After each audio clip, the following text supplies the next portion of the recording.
bagaimana sebaiknya sikap umat menghadapi kebijakan-kebijakan pemerintah yang tidak adil ini. Silakan Ustaz. Penyakit umat yang paling mengerikan adalah penyakit tidak mau tahu. Aku tidak khawatir, kata Sayyidina Ali, aku tidak khawatir tentang baik dan buruk. Karena memang dari dulu baik buruk ini ada. Ada Kabil, ada Habil. Ada Namrud, ada Ibrahim. Ada Fir'aun, ada Musa. Ada Abu Lahab, ada Muhammad SAW. Aku tidak pernah khawatir tentang baik dan buruk, itu memang terus ada. Yang ku khawatirkan adalah orang baik diam, sehingga orang jahat merasa dirinya benar. Jadi ketika orang baik diam, melihat kebatilan, kata Imam Abu Ali Ad-Daqqaq, as-sakitu 'anil haqqi syaitanun akhras. Orang yang diam melihat kebatilan berarti dia setan bisu. Hadis tentang melawan kemungkaran. Man ra'a minkum mungkaran, siapa di antara kamu yang melihat kemungkaran, falyughayyirhu biyadihi, rohbah dengan tangan, dengan kekuasaan, dengan tanda tangan. Fa illam yastati, kalau tak sanggup, fa bilisani, dengan lidah. Ustadz, guru, alim ulama, bicara kalian. Fa illam yastati fa biqalbi, tak juga sanggup dengan hati. Tapi jangan lupa dengan hati itu adzalika at'aful iman. Itulah selemah-lemah iman.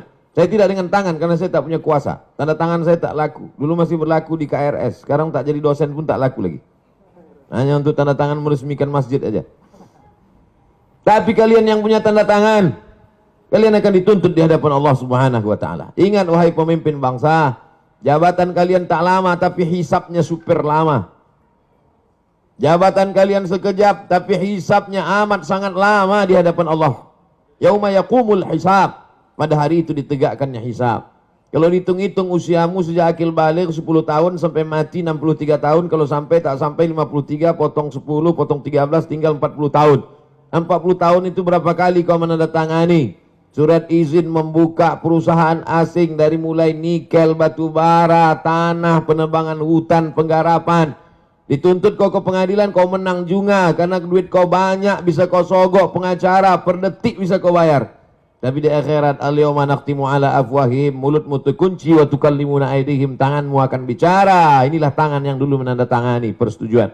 Wa tashhadu arjuluhum, kakimu akan bersaksi. Sekarang orang bicara tentang integritas, integritas, berkarakter. Inilah integritas. Oleh sebab itu tanggung jawab kita adalah jangan diam melihat kebatilan. Kita negara konstitusional. Undang-Undang Dasar 1945, Pancasila, Negara Kesatuan Republik Indonesia. Maka dalam koridor demokrasi bicara. Kalau tersendat di parlemen, turun ke jalan. Turun ke jalan itu adalah bagian dari demokrasi. Kita bukan negara monarki, tidak lagi di kerajaan Sriwijaya. Kita bukan kerajaan Siak Sri Indrapura. Kita adalah negara kesatuan Republik Indonesia. Apa pesan Bung Karno? Bagi yang tidak setuju, bicara di parlemen. Orang yang duduk di parlemen itu siapa milihnya? Kita yang memilih mereka. Maka orang yang kita pilih itu kalau dia salah, kita yang meluruskan mereka. Saya luruskan dengan khutbah Jumat, mereka tuh tidur waktu saya khutbah. Saya luruskan dengan ceramah, mereka tak punya waktu untuk mendengar ceramah saya. Saya doakan mereka di tengah malam supaya dapat hidayah. Berikan mereka hidayah ya Allah. Maka kita semua jangan diam. Karena diam itu adalah puncak daripada kezaliman. Fir'aun itu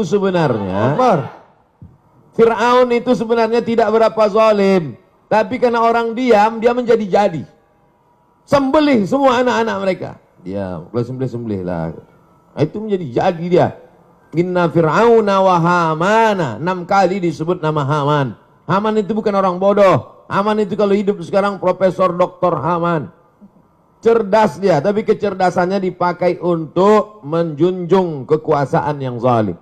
Umat ini dipuji Allah karena amar ma'ruf nahi mungkar. Kuntum khaira ummah. Kalian umat yang terbaik. Syaratnya apa? Ta'muruna bil ma'ruf wa tanhauna 'anil munkar. Oleh sebab itu dalam bahasa Islam, agama Islamnya amar ma'ruf nahi mungkar. Dalam bahasa konstitusinya adalah kritik membangun, berdebat di parlemen. Parlemen, parle itu bahasa Perancis artinya ngomong. Parlemen, tempat ngomong. Kau didudukkan di situ untuk ngomong, bukan untuk tidur. Oleh sebab itu maka habis sudah saya sampaikan. Mudah-mudahan sampai ke telinga